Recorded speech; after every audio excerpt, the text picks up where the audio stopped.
welcome back to Storytime with Claddagh National School and me, Mr. Leonard. Well, yesterday we started the exciting tale of Fionn MacCumhail, Ireland's ancient hero and leader of na Fianna, and the feathers from China in Eddie Lenihan's brilliant book, Irish Tales of Mystery and Magic. And today we're going to continue on with the second part of the story. We just got as far as a visitor coming to King Cormac's court at the Hall of Tara. King Cormac was the king of all Ireland at the time. And the visitor told him that he had a story they had never heard before of his travels to a country called China on the far side of the world. None of the men in the Fianna or in King Cormac's court had ever heard of a place called China, and they certainly had never heard of the animal that he told them about then, and that was a camel. Do you remember that? He said the camels had, two humps up on their backs, and he'd never forget them because of the shaking and the bumping that he got when he climbed up on top of them. So, where was I in the story? Let me see. Oh, I know. All the men were getting very excited about being able to tell everyone they knew about these camels that the man told them about. But they all settled themselves down and they decided to let him continue on with the story. We travelled across the land of China, and the sun, it would fry your brains out because there wasn't a stem of greenery in the whole place, said the man. The men of na Fianna naturally didn't think much of a place that hadn't grass and plenty of it, because you know what Ireland's like. It's full of grass and green things because it rains all the time here. Well, not today. We have a lovely day today, actually, for once, so I'll continue the story anyway. The men of Fianna didn't think much of a place that hadn't any grass, and plenty of it. And when they heard that there were no woods or chirping birds in this place called China, they began to feel that maybe this was not the place for them after all, even if they could have seen it. "Oh man," said the stranger, "there was only rocks and stones and sand, and then rocks and stones and sand." "And do you know what there was after that?" The men of Fianna went. "What?" He said, "Rocks and sand and stones." "And do you know what there was after that?" says he. And the men of Fianna went, "Was it rocks and sand and stones by any chance?" He said, "No, it was stones and sand and rocks after that." "What did you do for drinks?" asked a voice from the audience. "Oh, well, our tongues got as big as turnips inside in our mouths," said the stranger. "But that wasn't the most annoying bit. What broke my heart entirely was to see the camels, when we come to one of the few pools of water in that place, looking around them stupidly. Not a bit of worry on them whether they got the water or not. Well, I thought it was magic until I found out later that they don't need to be drinking so much water because they keep a big supply of fat, which has a lot of water in it, inside in the same humps that they have above on their backs and that we were sitting up upon, as dry as sticks." "Oh," said the men of na Fianna, gazing in wonder at each other. "Could you believe him at all? This all sounds like an awful pack of lies," says one of them. "But 'tis a great story, and sure, you should never let the truth get in the way of a good story. Hey, keep telling us more." "Well," said the stranger, "we kept going for 30 solid days and 30 solid nights. And at night, there'd be icicles hanging off of your nose. And in the morning then, the sun would be up and it'd be frying the brains within in your skull all over again. 'Twas that kind of weather." "Oh, holy crumb. Isn't that fierce?" said the men of na Fianna. "Tell us more." "Well, at the end of 30 days," said the stranger, "travelling every single day full blashed, we came to a wall, for all the world like the wall of a dune or a fort here in Ireland, only bigger. There were towers along on it, and men guarding it, and above, on top of it, to make it all worse, wasn't there a road?" "Here na millish," said the men of na Fianna. "Worse and worse indeed. A big wall with a road on top of it. Did anyone ever hear the like of that at all? But anyway, keep going." "Before I keep going, I'll ask you, did you ever hear of a big wall in a country called China?" "Nah, you probably never heard of anything like that." "Well," said the stranger, We climbed up onto the wall, and there was a ladder up to one of the big towers, and they even had a place for bringing up the camels too. And no sooner were we up on the wall than off we went again on the road above on top of the wall.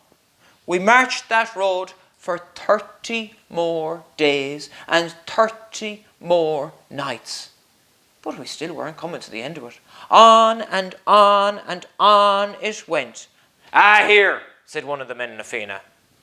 "You're telling us lies now. There's no wall in the world that's great, or that is that great or big at all. I think you're having us on now. You're pulling our leg." "Not a word or a lie in it," said the stranger. "Up the sides of mountains went this wall, down into valleys, across great plains, as big as the Bog of Allen in County Kildare," said someone from the crowd. The stranger looked down towards the speaker, pity in his voice. "Well, compared to those plains in China, the Bog of Allen is only a little pool of mud for frogs to cool themselves in."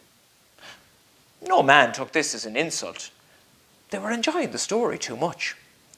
"Well," said the stranger, "after 30 days and 30 nights above on the top of that big wall, didn't we come at last to the sea? And there was a road. That's where the road on the wall came to an end." All the men in the Fianna were relieved. "Oh, we thought that wall had never finished," they said. "But go on anyways." "Well," said the stranger, "the wall finished, but the road did not." Men looked at each other in wonder. What sort of nonsense is this? Sure, how could the wall finish and the road keep going? But before any questions could be asked, the stranger continued. "On the sea, in front of us, at the end of that wall, stretching as far as our eyes could see, were ships, as many as a man could count in a year and a day." "What class of ships at all?" croaked Legon Lumnach. "Oh, square ships, the like of which we'd never seen before," said the stranger, "with pictures painted on their sails, and a little house at the back of it on the stern." "Ah, here," said one of the audience. Are you trying to tell us that they had dunes on their houses, on the ships floating beyond out in the sea in China?" "I'm not telling you they had dunes. They were ships, all right, because the next thing we did was to drive the camels over a timber bridge and onto the ship nearest the shore. Well, from that on, we rode the camels for 3 whole days out into the sea over the deck of ship after ship after ship after ship after ship after ship after ship after ship. 3 whole days of it, I'm telling ye, with never a stop. And when we came to the last ship, finally, there was no trace of land before us, or behind us, or to the left, or to the right. So we looked into the only other place we might look, which was straight down the far side of this last ship, and into the sea. And you know what we saw below us? In the pure green waters, out in the middle of the ocean, off the coast of China, after travelling the big huge wall for 30 days, and across the dry desert for 30 days before that. Do you know what we saw? Down below the ocean, a city, and people going about their business. "Come here now," said Cormac, and I'm shifting nervously in his seat. "Don't try to tell me now ye went down there, did ye?" "That's the very thing we did," said the stranger. "But if it was left to ourselves now, we'd still be sitting there looking down into the sea." "No, we didn't go. It was the camels that took us down. They had the courage, or I don't know, was it the stupidity, but at any rate, they walked over the side of this last ship, us roaring like Egypts above on their backs, and straight down into the ocean. Well, I closed my eyes and I said my prayers because I thought I was finished. I was surely drowned. I held my breath. Felt myself going down and down and down and down. And when I finally thought I was going to burst because I couldn't breathe anymore, I popped open my eyes. And my eyes nearly fell out of my head when I saw where we were. "But you don't keep us here with your eyes on stalks," clamoured the whole crew of the Fianna. "Tell us where you were! Tell us!" "Safe and sound was I," says the stranger, inside, in a big bubble. Dry land underneath the sea." Well, no one could think of anything to ask about that. It was such an amazing thing to hear, except for, "What were the people like below in the bubble?" said one of the Fianna. "Well, the same type as the people on the land. The same kind of gimp with them as the first crowd we met. But listen now, because it is here that the story gets interesting." He winked. "Hold on a second now for a minute," said Cormac in a shocked voice, "until we fill up our drinking cups again. Listen to this story. It's fierce, thirsty work." There was a blast of hugger-mugger around the hall for a few minutes, until the goblet of poitín, wine, or whatever each man was having, was filled. And then they settled themselves again when they saw he was ready to go on. Every one of them the very picture of concentration. Are you ready for the story to begin again? "Well," said the stranger, "in that bubble under the sea, we could see all kinds of fish swimming around outside us as we were brought to one of the wise men of the city. We hadn't his language, of course, but he had ours, however he came by it. So we were able to ask him questions and answer his." "What language do you think the Irishmen were speaking back then?" "Sure, of course, they were speaking Irish, weren't they? And the wise man of a city under the sea at the end of a 30-day long wall, and 3 days over the ships, and 30 days in the desert, and I'm without, in the middle of the ocean, in a bubble, and I'm speaking Irish to these visitors. Wasn't that a remarkable man, and some learning he had? But before I go on any further, I want to show you a picture of the stranger telling the story. There you go. And if you look, you can see the man up there and all the men of na Fianna all around, and them all listening intently. Well, I tell you a funny thing about this picture now before I go on any more with the story. There is one person in this picture that is a real live person who is still living in Ireland today. And he didn't know that he was going to be in this picture until this book was published. Because Eddie Lenihan, the Shanachie, the storyteller who wrote these stories, gave this story to the artist who did the illustrations again, Alan Clark, wasn't it? And he said, "Will you do the illustrations to this book?" And Alan Clark said he will. And then, when Eddie Lenihan got the pictures back, what did he see in the middle of this picture? Only himself, sitting in the midst all na Fianna, listening to the stranger telling the story about going to China. That's Eddie Lenihan sitting there. He's a fine big beard in him, and he still does to this day. Anyway, I suppose I better stop talking about the pictures and get on with the story. So, this wise man, anyways, wasn't he fluent in Irish? So, one of the first things I asked him was, how did they keep the sea out and themselves in? "Oh," said the wise man, "we have the books of power."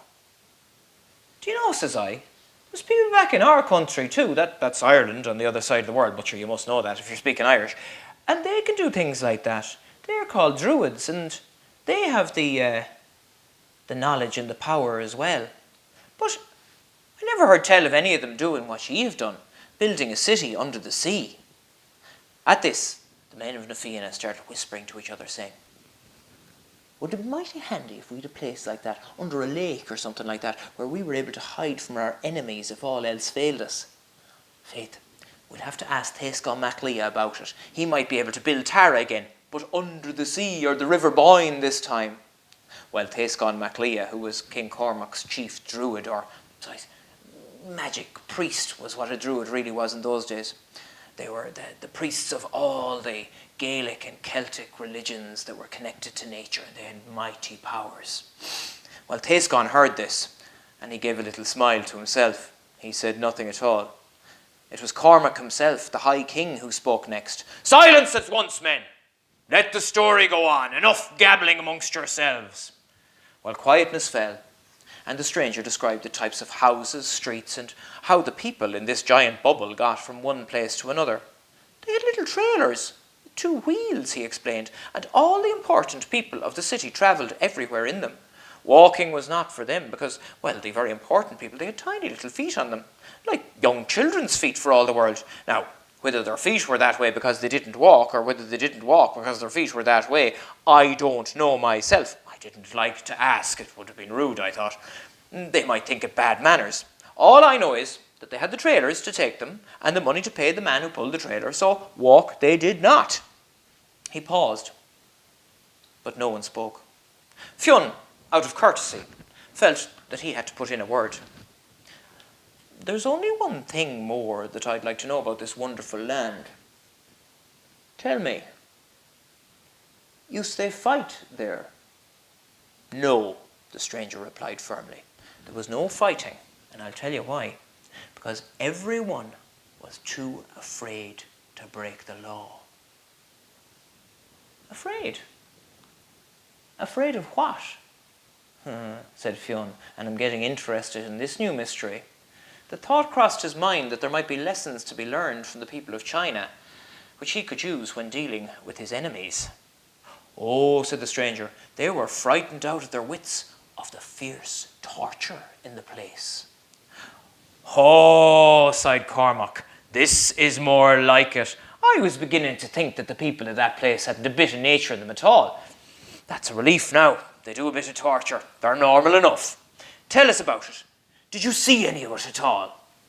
Every man was all ears now. Here was something they might be able to use themselves if they knew how. Oh, I did, said the man, and I'll never forget it. It was the most wonderful thing you ever saw. And why? Because it was so simple.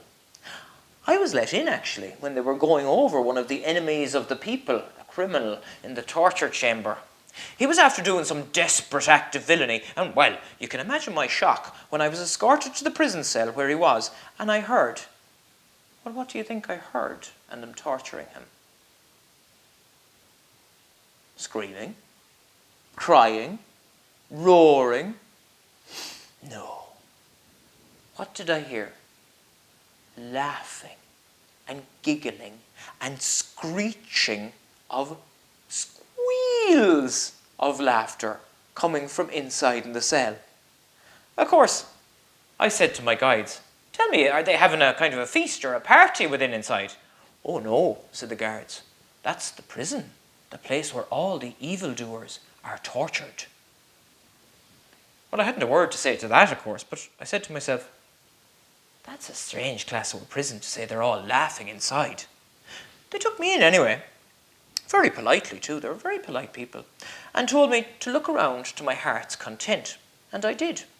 There were rows of big iron doors stretching down the 2 sides of the long corridor, and so much laughing going on behind those doors that I began to wonder, was I in my right mind at all? So, to put myself at ease, I picked out a door where the laughing seemed louder than the rest, and I knocked. 2 men. Oh, and big, huge, burly fellas they were too. The 2 of them as bald as that man over there. He was pointing at Conmhail. I told you about Conmhail yesterday. He'd a fine head of bald hair on him, just like me. 2 big, bald men, anyway, answered the door. I told them my business, that I was a visitor who'd been brought to see the jails and the system of crime and punishment that they had in this country, and they bowed and showed me in. There in front of me, in a dimly lit cell, what should I see but a big table in the middle of the floor, with 4 leather straps on it, 2 at the bottom and 2 at the top. Well, I had no trouble understanding what the straps were used for, because there on the table was a man tied down solid, hand and foot. He stretched up his neck when he saw me, and there was terror in his eyes. He shouted out something in a language I wasn't able to understand, but that was all he said, because the 2 big men got to work on him again, torturing. Oh, I said to myself, What kind of weapons will they use? I wonder, is it red-hot irons or a pitchfork or a poker or needles or nails or hammers or what? Well, I'd like you to think about what you think those two prison guards are going to use to torture the poor fella in the cell in China. But you'll have to wait until tomorrow to find out for sure, because the next part of the story will be coming tomorrow. I hope you enjoyed it, and if you did, please subscribe to our channel, like and share this, and we'll continue with our Claddagh National School story time tomorrow. It's been really good fun talking to you today, guys. I hope you're all keeping well. Slán!